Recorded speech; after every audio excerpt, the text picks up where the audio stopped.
Bismillahirrahmanirrahim. Amma ba'd. Para hadirin, Bapak Ibu, saudara-saudari jamaah Masjid Al-Furqan yang dirahmati Allah, kita kembali melanjutkan pengajian hadis-hadis fikih dari Bulughul Maram, masih di Kitabun Nikah, pembahasan nikah. Dan kita sudah di hadis 979, di mana Nabi SAW bersabda, diriwayatkan oleh Abu Hurairah, syarrul ta'ami ta'amul walimah yumna'uha man ya'tiha wa yud'a ilaiha man ya'baha. Seburuk-buruk makanan itu makanan pesta kawin, makanan walimah. Seburuk-buruk makanan kata Nabi apa? Makanan pesta kawinan, makanan walimah. Oh gitu, kenapa? Yud'a ilaiha yumna'uha man ya'tiha. Ada orang lapar, butuh makan, datang, boleh nggak? Siapa ente datang? Wa yud'a ilaiha man ya'bah. Yang diundang bisa siapa? Yang nggak butuh makan kayak gitu. Benar ya? Bikin kawin nih kita nih. Yang diundang yang susah makan apa yang sering makan enak? Kalau yang diundang yang susah makan, amplopnya tipis, Ustaz. Kalau yang diundang yang orang kaya, pejabat, amplopnya gede, Ustaz.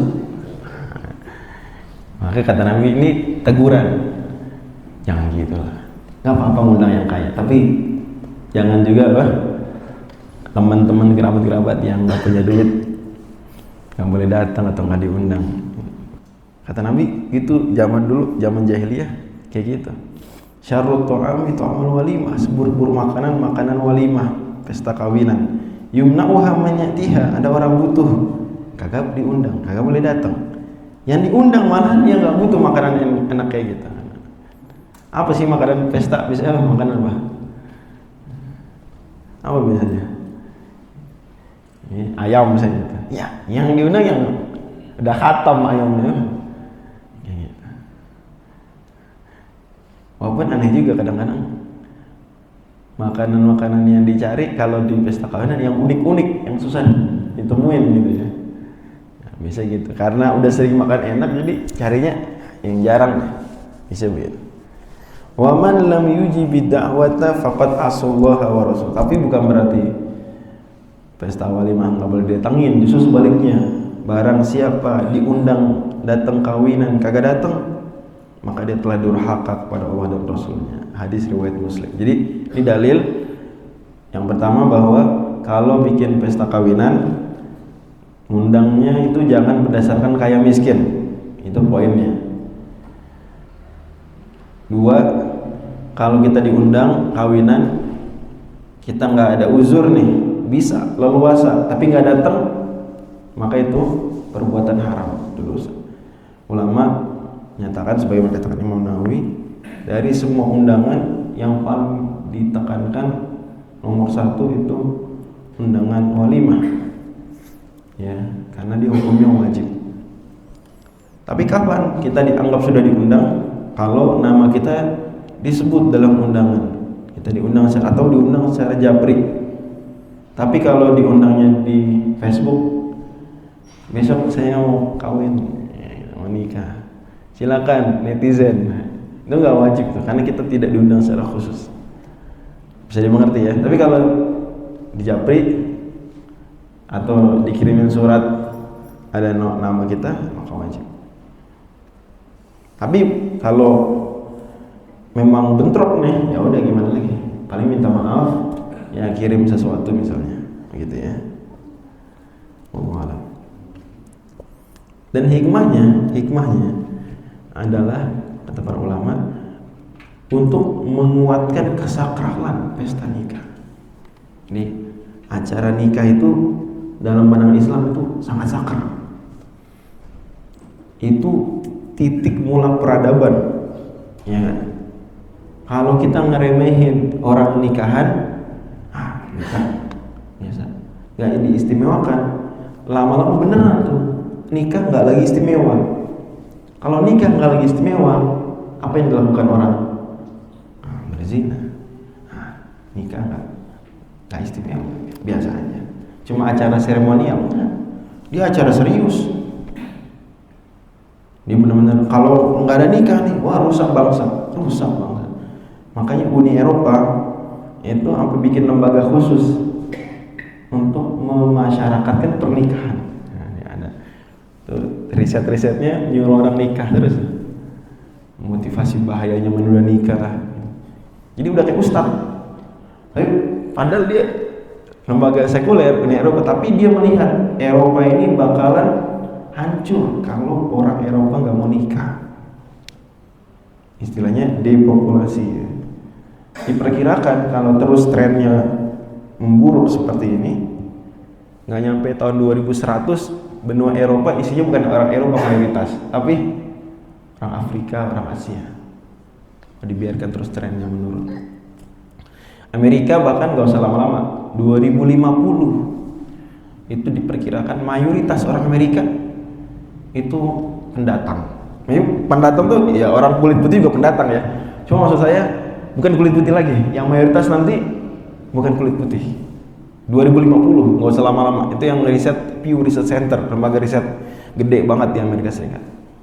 Itu akibat apa? Karena orang mikir kan motivasi terbesar menikah ya masalah pemenuhan kebutuhan biologis. Kalau itu bisa ditunaikan tanpa tanggung jawab yang ribet, tanpa proses yang ribet, tanpa ini, ngapain? Apalagi harus nunggu umur 19 tahun.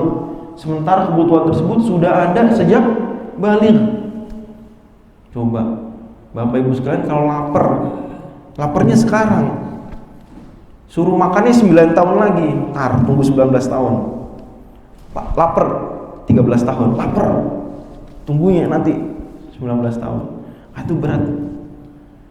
Makanya kita, karena itu berat, kita mesti prihatin sama anak remaja. Itu prihatin, Pak. Bapak-bapak, ibu-ibu sekalian, mesti prihatin sama anak remaja. Dia lapar, tapi baru boleh makan kapan? Umur 19 tahun. Itu pun siapa nikah 19 tahun? Siapa? Susah dicari. Dalam kondisi normal ya, orang nikah 19 tahun. Itu gue jadi bahan omongan tetangga tuh. Nikah 19 tahun, baru udah sesuai undang-undang. Maka kita mesti prihatin. Saya nggak bilang nikahin anak kita umur 13, umur 14, umur 15. Enggak, saya nggak bilang gitu. Saya bilang kita mesti prihatin. Gimana bentuk prihatin kita sama dia? Kita jagain dia. Jangan sampai dia udah lapar tapi ngeliatin makanan-makanan enak. Dia lapar nih, kelaparan, kehausan, tapi kita biarin dia ngeliatin makanan enak, minuman seger. Jahat nggak kita berarti? Tega gitu. Iya, orang lagi lapar dikasih lihat tiap hari di Instagram apa? Makanan enak, minuman seger. Tapi dia lapar padahal nih. Baru boleh makan kapan? Boleh minum kapan? Umur 19 tahun. Tega gitu. Itu konten kreatornya tega nggak tuh? Silakan nikmati sajian makanan dan minuman segar ini di TikTok dan Instagram Anda. Lihat aja, tapi baru boleh makan umur 19 tahun. Udah gitu kita biarin juga dia. Tiap malam minggu dia pegang-pegang makanan enak. Tiap malam minggu tuh kita biarin anak perempuan kita, anak laki-laki kita keluar pegang-pegang makanan enak. Oles-oles apa? Minuman seger. Mungkin dicicip-cicip, dijilat-jilat makanan enaknya, minum seger. Tapi nggak boleh makan, nggak boleh minum sebelum umur 19 tahun. Apa enggak? Mungkin kalau ibunya bilang sebelum udah punya rumah, sebelum udah punya mobil, sebelum udah S2 di Inggris, baru boleh. Gitu ya Ustaz Muhammad ya? Baru boleh makan, baru boleh makan, baru boleh minum. Sekarang ya silakan pegang-pegang makanan. Saya tanya, kira-kira tuh kalau kayak gitu ceritanya, bakal ada nggak ya curi-curi makan di hotel? Bakal ada nggak? Saya ke hotel ngapain? Mau makan. Habis aneh lapar, Ustaz. Tiap hari ngeliatin makanan enak, minuman enak. Sama orang tua aneh disindir kalau nggak punya makanan yang aneh gonceng, minuman yang aneh gonceng, nggak ada minuman yang aneh peluk, aneh disindir sama teman-teman, sama ibu, sama bapak aneh. Tiap malam minggu aneh ditanya, ente nggak malam mingguan? Malam mingguan itu maksudnya pegang-pegang makanan enak, elus-elus minuman seger. Ya aneh juga pengen ngumpet-ngumpet makan minum.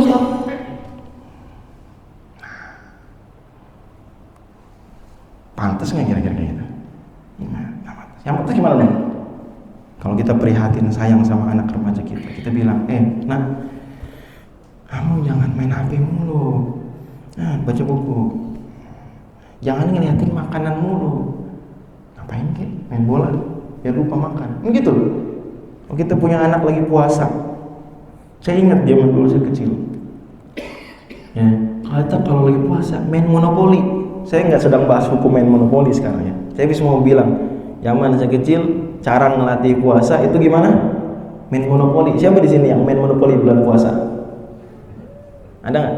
Main apa lagi? Ada yang main PS. Anak lahir 2000-an main PS. Kalau udah bulan Ramadan PS.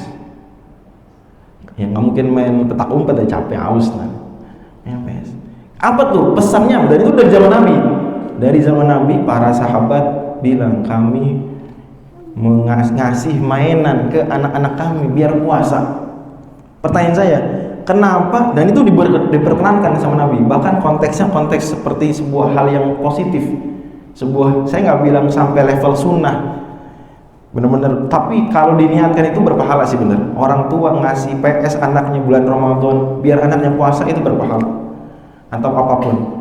Kenapa? Itu apa konsepnya? Biar apa? Biar apa kok anak dilatih puasa, dikasih PS, main monopoli, main apa lagi? Main ular tangga. Kenapa? Biar apa dia? Biar apa, Pak? Bu? Biar lupa makan minum. Biar lupa dicari kesenangan lain selain makan minum. Jadi nggak mikir makan minum. Nah begitu kita sama anak remaja kita. Kalau kita sayang sama anak remaja kita, kalau orang-orang gede di Indonesia sayang sama remajanya, begitu caranya. Nah, bisa dimengerti nih. Tapi enggak, solusi yang dipikirin enggak gitu. Cuma dilarang, nggak boleh, dikecam. Kalau ente makan dan minum sebelum umur 19 tahun, ente orang nggak bener, melanggar undang-undang. Dasar orang Arab kawin mulu apa segala gitu, makan minum. Padahal aneh lapar nih dari umur 13 tahun baru. Tapi giliran yang diem-diem makan minum, kayak biasa aja. Bahkan dijadiin film di bioskop isinya orang makan minum. Maksud saya tuh, Bapak Ibu ngerti lah maksud saya makan minum itu apa tuh? 2 garis. Apa lagi? Lagu-lagu itu juga sama. Cinta apa? Ya pokoknya gitu deh. Ini lagunya, filmnya, bahkan banyak novel-novel juga sayang banget. Itu kayak menganggap normal makan dan minum sebelum udah boleh makan dan minum. Gitu. Makan dan minum sekali lagi ini bisa dibaca dengan sesuatu yang lain.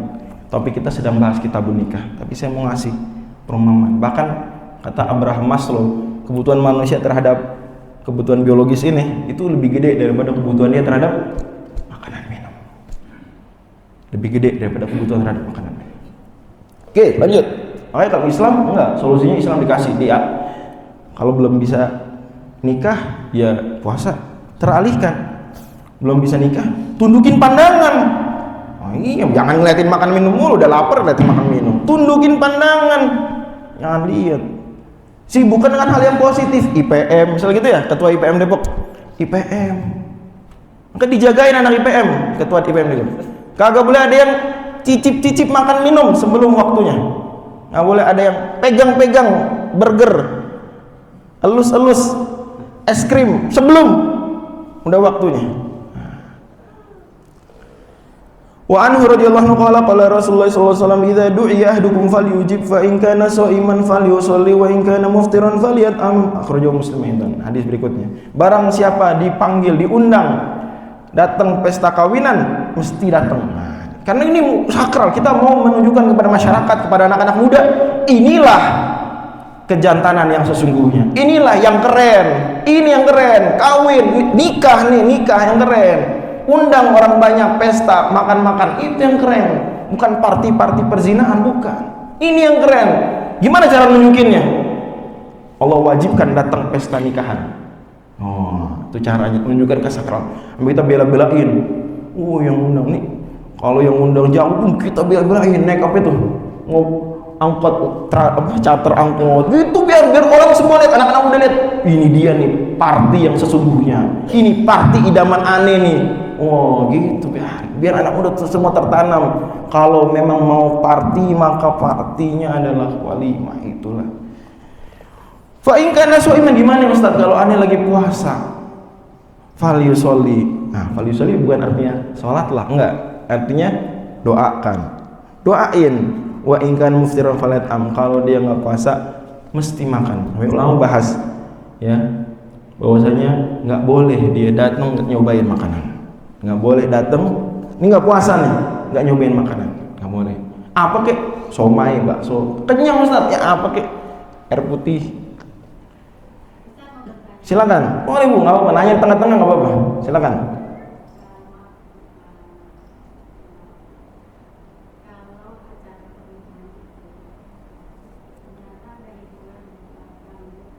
Iya.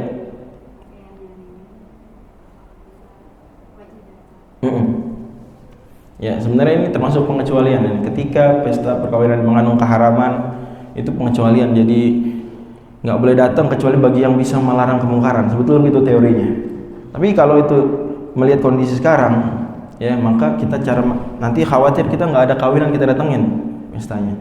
Walaupun perlu terus disuarakan. Saya sendiri nggak pernah capek. Saya selalu bilang silakan undang hiburan. Tapi hiburannya nggak boleh melanggar syariat. Gimana? Barusan nikah, bismillah, syahadat, istighfar.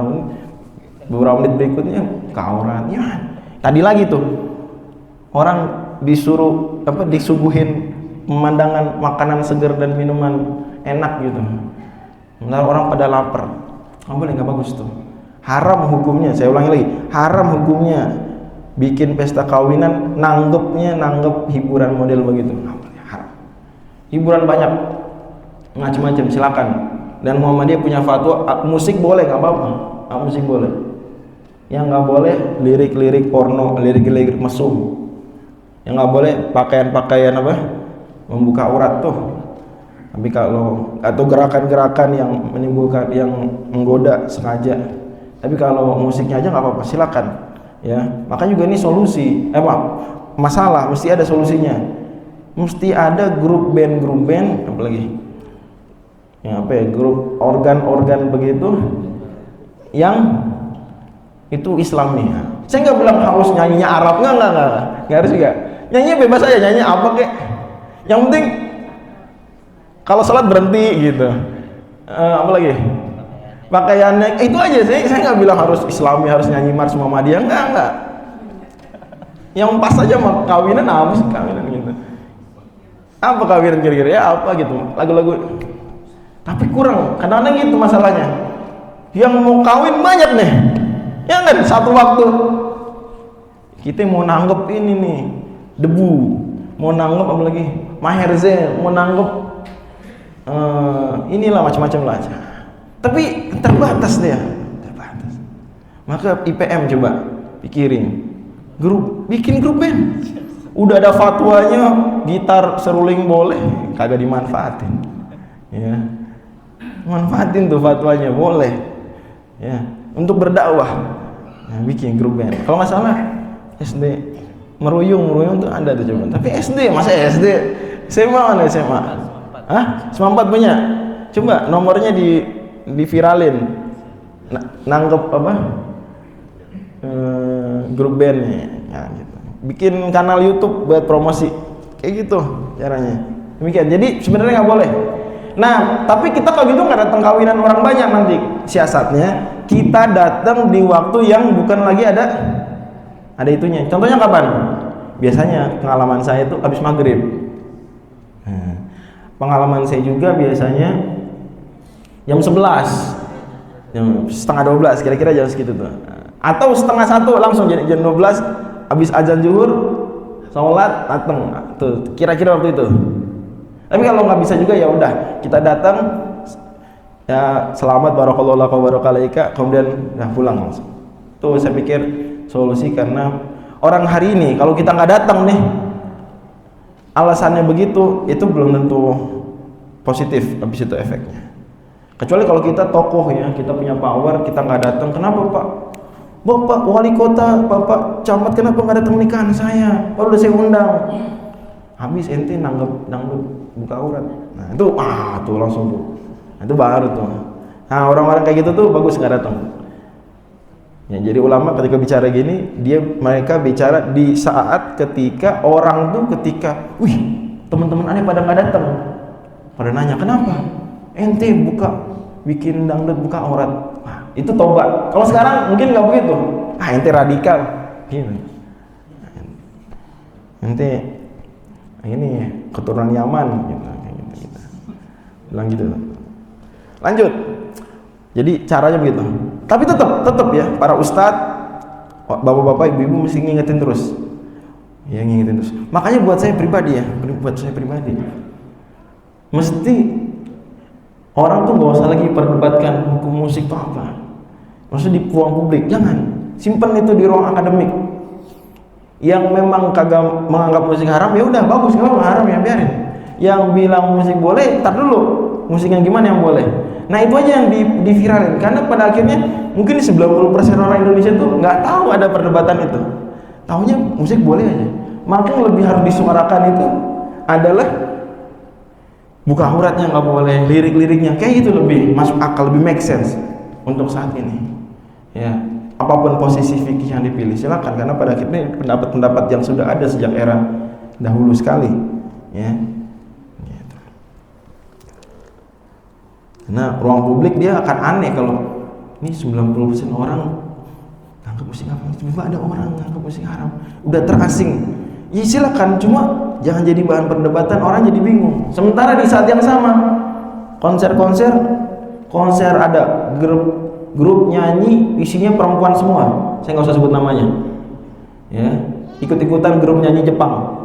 Itu konsernya pernah dilaporkan, selesai konser banyak bekas sperma di dekat panggung. Nah lo, ada lagi konser yang lain pas tahun baruan, ada bekas, mohon maaf, alat kontrasepsi bercecer. Nah itu tuh para ustadz tenaganya coba ke situ, ya. Saya sih alhamdulillah berusahalah untuk terus menyuarakan itu, walaupun ya, apa daya, nanti mungkin mudah-mudahan bisa berbicara lebih banyak lah, termasuk di Depok ini. Iya. Siapapun wali kotanya, kota Depok nggak boleh jadi kota maksiat. Lanjut. Walahu min hadits Jabirin nahwahu fa in sya'a ta'ima wa in sya'a tar. Ya. Lanjut hadis berikutnya, hadis 981. Wa Ibnu Mas'ud radhiyallahu anhu qala Rasulullah sallallahu alaihi wasallam waliwati awwala yaumin haqqun wa ta'amu yaumi tsani sunnatun wa ta'amu yaumi tsalisi sum'atun wa man sama'a sama Allahu bih. Rawahu Tirmidzi. Makan walimah hari pertama itu benar. Hari kedua sunnah. Hari ketiga sum'ah naik. Di sini tercelanya bikin walimah 3 hari. Ini walimah berapa hari? 2. Hari ketiga itu sum'ah kata Nabi, pamer. Nah bagus. Jadi kalau bikin walimah sehari bener, 2 hari sunnah, ya bagus, nggak apa-apa. Tapi 3 hari, ada yang seminggu. Gimana seminggu? Ada yang seminggu. Nah itu nggak boleh. Ya, kata Nabi itu sum'ah. Sum'ah itu pamer tapi sifatnya popularitas. Ya, pamer yang popularitas itu sum'ah. Waman sama Nabi, dan barang siapa yang sum'ah, Allah akan perdengarkan aibnya. Barang siapa yang suka memperdengarkan kelebihan-kelebihannya dalam konteks yang negatif, jangan kaget suatu ketika terdengar juga aib-aibnya. Ya. Dan hukumnya hari ketiga tersebut makruh. Hukumnya hari ketiga makruh. Hari keempat, kelima nggak boleh, haram. Wa an Safiyah binti Syaibah radhiyallahu anha qalat awlama an-nabiy sallallahu alaihi wasallam ala ba'd nisa'ihi bimuddain min sya'irin akhrajahu al-Bukhari. Sebentar, tapi sebelum saya lanjut, kalau memang hari 1, 2, 3 itu yang diundang beda, ya, penuh gedungnya nggak penuh, emang nggak cukup, cuma jam 11 sampai jam 1 gitu ya. Wah mana muat nih semua teman anak, ya bikin hari 2, masih belum muat, bikin hari 3. Kalau ada kebutuhan gitu nggak apa-apa, ada kebutuhan. Tapi kalau enggak, ini undang diri juga, jual malam, enggak, itu nggak bagus, ya.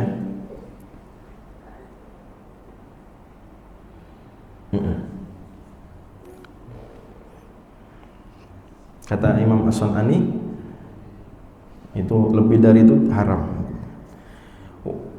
Sekarang hadis berikutnya kata Sofiyah, Nabi SAW walimah, ya. Sofiyah binti Syaibah, bukan istri Nabi. Nabi bikin walimah untuk sebagian istri beliau yang dimasak 2 mud dari gandum. Ini setengahnya zakat fitri, setengahnya zakat fitrah. Maksudnya hadis riwayat Bukhari menunjukkan Nabi SAW bikin walimah meskipun sederhana. Bikin walimah itu sebuah hal yang ditekankan meskipun cuma sederhana.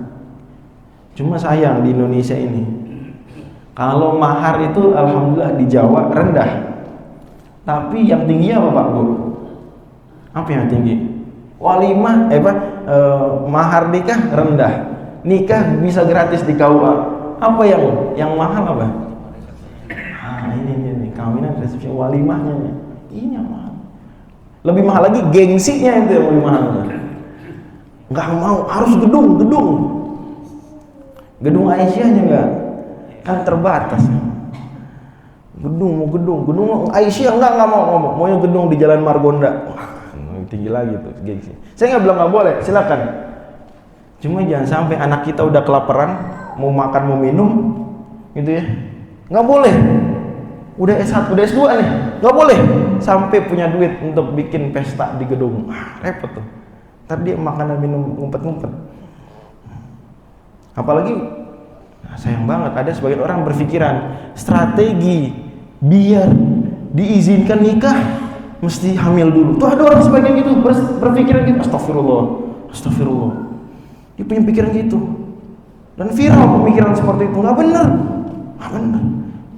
Dia amis bapak ibu saya, aneh nggak boleh makan minum belum udah bisa nyewa gedung. Ya udah aneh makan minum diam dulu sampai kembung. Biarin ibu aneh udah kembung makan minum. Nggak boleh begitu. Orang tua jangan sampai seperti itu. Iya betul, boleh dia punya standar walimah standar, silakan, nggak apa-apa. Tapi dilihat juga kondisi anaknya. Mesti kita prihatin, kesian. Pokoknya pesan saya adalah Bapak Ibu sekalian, karena yang hadir kebanyakan Bapak Ibu ya. Kesihanilah anak muda itu. Kesihanilah seperti Ustaz Zaki. Kesihanilah mereka. Kesihani usia seperti usia yang tadi saya bilang, usia kelaparan. Kesian. Lanjut. Wa an Anas radhiyallahu anhu qala aqama an-nabiy sallallahu alaihi wasallam baina Khaybar wal Madinati thalatha layalin yubna alaihi bi Safiyah fada'utu al-muslimina ila walimatihi fama kana fiha min khubzin wala lahm wa ma kana fiha illa an amara bil antu'i fa busitat fa ulqiya 'alaiha tamr wal aqit was saman. Hadis Bukhari Muslim. Kata Anas pembantunya Nabi SAW habis nikah sama Sofiyah di Khaybar. Jadi bayangin Khaybar tuh di utara Madinah. Nabi nikah sama Sofiyah di situ. Sofiyah ini bukan orang Arab ya, orang Bani Israel, orang Yahudi. Cuma udah masuk Islam. Jadi jangan mau dikesankan Nabi nikah sama perempuan Yahudi, enggak. Nabi nikah sama mu'alaf, dulunya Yahudi. Nah, gitu. Namanya Sofiyah. Usia Sofiyah itu 17 tahun. Nabi kemudian bikin walimah yang sederhana ya. Gimana sederhananya? Kata Anas, saya ngundang orang muslimin, ayo datang walimah. Di sana tidak ada roti, tidak ada daging. Apaan tuh? Walimah nggak ada roti, nggak ada daging. Nggak ada roti itu artinya nggak ada nasi ya. Kalau dalam bahasa Indonesianya nggak ada roti berarti nggak ada nasi, nggak ada daging. Ada apaan kalau gitu? Somai, bakso. Wa makana fiha illa an amara bil anto. Yang ada pesta nikahnya Nabi cuma gelar. Apa itu? Tikar. Gede anto. Fabusitot, kemudian apa? Dilebarin, maka di situ ada korma, di situ ada keju, di situ ada campuran susu. Nah, gitu aja. Jadi walimah yang sederhana, nggak ada roti, nggak ada apa, nggak ada daging. Boleh, nggak apa-apa. Gitu ya, campur. Wa an rajulin min ashabin Nabi sallallahu alaihi wasallam, dari seorang sahabat Nabi.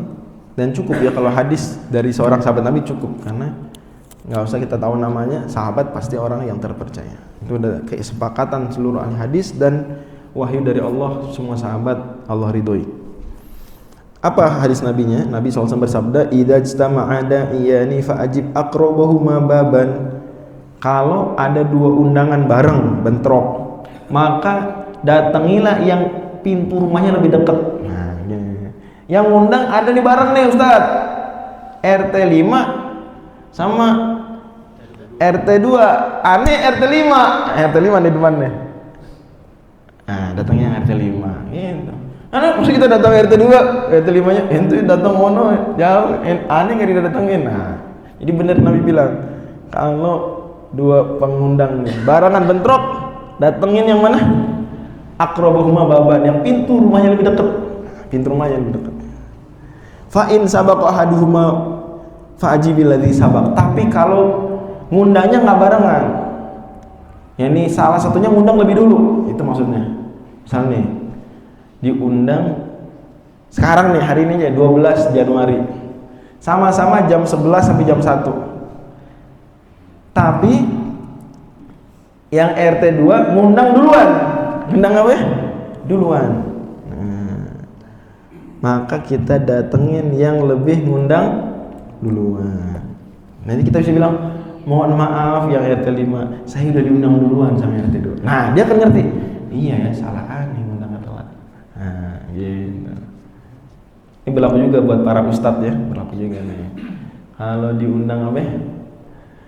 Khutbah Jumat nih, Idul Fitri nih. Nah, juga begitu. Kalau yang undang duluan dia lebih prioritas, undang duluan. Tapi kalau undang bareng nih, nyampe rumah undangannya sama, nyampe HP strik sama pesannya. Maka terima yang mana? Yang lebih dekat pintu rumahnya, jamaah yang lebih dekat. Kira-kira itu juga berlaku. Logis. Wa an Abi Juhayfah radhiyallahu anhu qala Rasulullah sallallahu alaihi wasallam la aqulu muttaqian, rawahul Bukhari. Aku tidaklah, kata Nabi, makan nyender. Di sini makruhnya makan nyender. Makan nyender makruh. Enggak sesuai sunnah. Sesuai sunnah makannya tidak nyender. Di sini disebutkan juga bahwa para dokter bilang makan nyender itu juga kurang baik bagi kesehatan. Tapi makruh, enggak sampai haram. Wa an Umar bin Abi Salamah radhiyallahu anhu qala li Rasulullah sallallahu alaihi wasallam ya ghulam musammillaha wa kul bi yaminika wa kul mimma yalik. Nabi SAW bersabda kepada Umar bin Abi Salamah. Umar bin Abi Salamah itu anak kecil waktu itu. Dia anak tirinya Nabi. Jadi Nabi nikah sama Ummu Salamah. Ada istri Nabi namanya apa? Ummu Salamah, ini kunyahnya. Nabi nikah. Ummu Salamah udah punya anak sambung ya, anak tiri bawaan dari suami sebelumnya Abu Salamah. Namanya Umar bin Abi Salamah. Makan bareng sama Nabi. Masya Allah ya. Saya juga pengen makan bareng sama Nabi. Amin, mudah-mudahan Allah perkenankan makan bareng sama Nabi di surga. Amin ya. Umar bin Abi Salamah nyomot itu, ambil ini, makan tangan kiri. Pokoknya ya anak kecil, gimana sih anak kecil kalau makan? Nah, Umar bin Abi Salamah, kata para ulama, kemungkinan umur itu 6 tahun. Anak 6 tahun. Makan tangan kiri dan makannya ngambil sana. Ini wah. Gitu. Maka Nabi bilang, ya gulam, wahai anak muda. Wih, penghormatan Nabi. Nabi nggak bilang, bocah. Gitu. Ya, penghormatan, wahai anak muda. Bacalah bismillah. Baca dulu bismillah. Nanti antum kamu makan udah bismillah belum? Nah, gitu. Wakul biyaminik, makan dengan tangan kanan. Wakul mimma yalik, makanlah dari yang dekat. Umar bin Salamah nih menceritakan hadis ini udah gede. Ini sahabat itu cerita hadis. Ibnu Abbas, Ibnu Mas'ud itu cuma cerita hadis itu bisa di pengajian, bisa lagi ditanya, bisa lagi kumpul-kumpul biasa nyampaikan hadis. Saya bayangin kalau jadi Umar bin Abi Salamah, waktu saya kecil dibilangin itu sama Nabi, saya akan ingat terus sampai gede. Bakal ingat terus nggak sampai gede. Pas ini Umar bin Abi Salamah saat menceritakan hadis ini kepada para tabiin, itu mesti dia ingat banget masa-masa kecil indah bersama Nabi. Kita ditegur. Kita tuh ditegur sama orang berilmu tuh keingetan terus nggak sih Ustaz Zaki? Misalnya makan bareng sama Buya Yunahar Ilyas misal gitu ya. Rahimahullah Allah yarham, Allah rahmati beliau. Pernah nggak makan bareng Buya Yunahar Ilyas? Siapa? Makan Buya Hamka, siapa yang pernah ketemu Buya Hamka langsung di sini? Ada nggak? Berarti kelahiran 60 berarti harusnya, karena Buya Hamka wafat 81. Siapa yang pernah ketemu langsung Buya Muhammad Nasir? Siapa? Pernah ketemu Profesor Azhar Bashir nggak? Siapa pernah ketemu? Ketemu Haji Air Fakhrudin, kayak Air, pernah nggak? Nah, kita anggap, bayangin ya, ketemu kayak ulama-ulama yang top, yang besar, atau zaman sekarang lah, pernah makan bareng, ditegur, baca bismillah dulu, itu bakal keingetan tuh. Wah. Tapi lebih daripada itu, pesan hadis ini adalah bahwa Nabi mengingatkan makan bismillah dulu, kemudian apa? Makan tangan kanan dan makan dari yang dekat. Maksud makan dari yang dekat itu kalau menunya sama, maka kita makan dari yang dekat. Kalau menunya beda, misalnya di sini apa ya, ayam, kita mau kambing yang di situ, maka boleh, tapi mesti minta izin dengan sopan. Jadi nggak langsung ngambil gini, tapi permisi, saya mau ngambil yang itu, nggak apa-apa. Apalagi kalau makan di rumah makan Padang misalnya, itu kan biasanya di apa itu, dihidang gitu ya, dijejer. Mau yang itu tuh jauh tuh, nah mungkin ya, maka minta izin pelan-pelan, jangan langsung begitu aja, nggak sopan. Ini juga pengajaran Nabi terhadap anak kecil, kesopanan.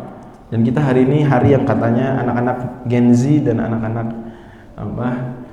Gen Alpha ini kekurangan adab, kekurangan sopan. Itu kenapa perlu dipertanyakan anak-anak generasi milenialnya, ya, bapak-bapak dan ibunya, apa ngajarin adab kepada anak-anaknya? Itu yang penting. Anaknya dilesin matematika, bagus, les bahasa Inggris, mantap, ikut SSB, keren. Tapi anaknya akhlaknya buruk, didiemin. Anaknya baru bangun jam 7 pagi atau setengah 7 pagi nggak sholat subuh, didiemin. Nah, nggak boleh. Nanti kita akan merasakan efek buruknya di masa mendatang. Hari ini efek buruk yang sudah terasa adalah banyaknya pemecatan terhadap Gen Z. Gen Z marah, dipecat di mana-mana. Kenapa? Karena akhlaknya nggak bagus, mentalnya nggak bagus. Itu baru Gen Z, belum Gen Alpha. Nggak tahu kita alam. Gimana? Ntar bosnya Gen Z, bawahannya Gen Alpha. Ayo kita stop, mari kita stop. Ini udah 2025, 20 tahun lagi Indonesia emas 2045. Kita song-song dengan menyiapkan generasi yang bagus. IPM nih punya tanggung jawab besar. Karena wajah Muhammadiyah 20 tahun lagi itulah IPM. IPM sekarang anak berapa sih? 17 tahun. Berarti 20 tahun lagi 37. Pemuda tuh. Gitu. Lanjut. Wa Ibnu Abbas radhiyallahu anhu anna Nabiy sallallahu alaihi wasallam utiya bi qas'atin min tharidin faqala kulu min jawanibiha wa la taqulu min wastiha fa innal barakata tanzilu fi wastiha, rawahul arba'ah. Hadis riwayat Nasa'i. Nabi SAW, kata Ibnu Abbas juga anak kecil. Nabi wafat, Ibnu Abbas umur 13 tahun. Jadi hadis ini hadis anak kecil. Kata Ibnu Abbas, Nabi pernah dikasih piring, di situ ada bubur daging. Sarid itu gandum dicampur daging, bubur daging. Maka Nabi bilang kepada para sahabat, makanlah dari pinggir dulu, jangan mulai makan dari tengah. Nabi bilang karena keberkahan turun di tengah. Ini maksudnya biar berkahnya terus ada sepanjang makan, tengahnya dibiarin sampai belakangan, gitu maksudnya. Ngerti ya? Jadi kata Nabi, berkah turun di tengah. Maka kalau makan mulailah dari pinggir, sehingga berkah terus sampai akhir baru tengah. Nah ini penting di sini, ingat. Kalau kata kakek saya, hikmahnya itu karena makanan lebih cepat dingin yang mana? Yang pinggir. Kalau kata mbah saya, kalau mulai makan dari tengah berantakan, gitu ya, berantakan. Kalau makan dari pinggir rapi. Nah, dua hikmah tadi, panas dan kerapihan, itu nggak bertentangan dengan hadis ini. Nabi nyebutin hikmah tertinggi. Apa hikmah tertinggi? Berkah. Tapi ada hikmah-hikmah di bawahnya, yaitu silakan. Karena Allah ketika menyuruh sesuatu pasti itu baik. Mau orang udah tahu kedokterannya atau belum, bodo amat. Yang penting Allah kalau nyuruh, Allah pasti nyuruh yang baik. Nabi nyuruh yang baik. Kalau Allah dan Rasulnya ngelarang, pasti buruk. Sezaki ingetin kalau disuruh. Ya ingetin. Berapa jam berapa syuruh? 5:41. Oke, saya pikir 2 menit lagi. Terakhir, hadis 988. Wa Nabi radhiyallahu anhu qala ma'aba Rasulullah sallallahu alaihi wasallam ta'aman qattu kana idza ishtaha syai'an akalahu wa in karihahu tarakahu, muttafaqun alaih. Kata Abu Hurairah, Nabi tidak pernah mencela makanan sedikit pun. Kalau Nabi suka, Nabi makan. Kalau Nabi nggak suka, Nabi nggak makan. Hadis Bukhari Muslim. Ini pelajaran buat kita, termasuk mobil khususnya para suami. Kalau demen makan, kalau nggak demen nggak usah mencela. Ustaz, nanti kalau nggak dikritik kagak pintar-pintar masak. Beda antara mengkritik dengan mencela. Mengkritik boleh nasihatin, tapi juga momen yang pas. Jangan istri kita masak untuk acara keluarga besar, di depan keluarga besar dibilang apa? Asin bener, lagi hamil. Jangan, sakit hati. Atau depan anak-anak juga nggak bagus. Ya bisa ngomongin, cari momennya lah, dijapri lah. Ini asin bener nih, tumben. Gitu, ya. Jadi masya Allah, Islam ini ajaran agama yang bahkan mengatur, memperhatikan sampai urusan makan dan bahkan memperhatikan perasaan orang yang masak. Termasuk tuh di depan ada apa itu namanya tuh? Subuh berkah ya. Ah itu janganlah kita udah ya bubur lagi, jangan gitu, nggak boleh. Itu menyakiti hati DKM namanya. Bersyukur kalau suka ambil, nggak suka ya ambil, kasih anak, kasih apa gitu ya. Ya kira-kira Allah misal. Ngomong-ngomong tentang Jumat berkah, pesan saya masih ada Jumat berkah di sini. Masih berapa ada yang ngasih? Masih rebutan nggak anak-anak abis salam langsung rebutan, masih gitu nggak? Masih. Nah itu tolong pesan saya nih, mulai dari Al-Furqan dulu lah kan. BJ mau jadi cabang percontohan. Udah ranking 6 nasional ya. Caranya anak-anak tersebut dikasih nomor dulu. Jadi siapa yang datang ke masjid duluan dapat nomor. Terus udah salam nih, nggak dibagiin, nggak langsung dibagiin sampai selesai zikir kira-kira baru dibagi. Nah, jadi nggak akan berebutan karena berebutannya bukan pas selesai salam, tapi berebutannya datang duluan ke masjid, gitu, dinomorin. Itu lebih bagus. Saya ngeliat itu di beberapa masjid. Waktu saya di Arab Saudi juga ada yang mirip Jumat berkah. Tahu nggak Pak, urutan ngantrinya gimana? Berdasarkan soft. Jadi di pintu, ini kan alhamdulillah ada pintunya sini nih, dibuka nih, soft pertama dulu ngambil nasi kebuli, gitu dulu saya waktu di Arab Saudi itu. Jadinya orang mahasiswa rebutan apa? Soft pertama, udah datang jam 10, ngaji dulu, bawa kitab, bawa laptop, yang penting pokoknya makan gratis tuh. Soft pertama, termasuk saya juga kejar soft pertama. Nah, nggak apa-apa, kan plus ya, pahala banyak. Oh, harus kuatkan niat utamanya, niat datang duluan, soft pertama. Memang itu kan keutamaan. Ya. Tapi jadinya nggak ada rebutan, nggak ada tuh habis salam, assalamualaikum warahmatullahi wabarakatuh. Langsung antri anak-anak berisik. Iya nggak pantas. Saya pikir itu malah membawa dampak negatif buat anak-anak. Nanti mereka tumbuh itu, nanti mereka menggantikan kita. Mau begitu anak-anaknya? Enggak, rusak. Itu nggak dijawab. Tadi kita udah bahas akhlak makan. Nanti termasuk bisa disaranin mungkin dari soft pertama. Buka pintunya, ambil duluan. Anak-anak ntar pada ngiri. Wah enak banget soft pertama. Jumat depan aneh soft pertama. Nggak apa-apa. Nanti dilidik lama-lama soft pertama kan tenang antem ya. Wallahu a'lam. Fastabiqul khairat. Subhanakallahumma wa bihamdika asyhadu an la ilaha illa anta astaghfiruka wa atubu ilaik. Assalamualaikum warahmatullahi wabarakatuh.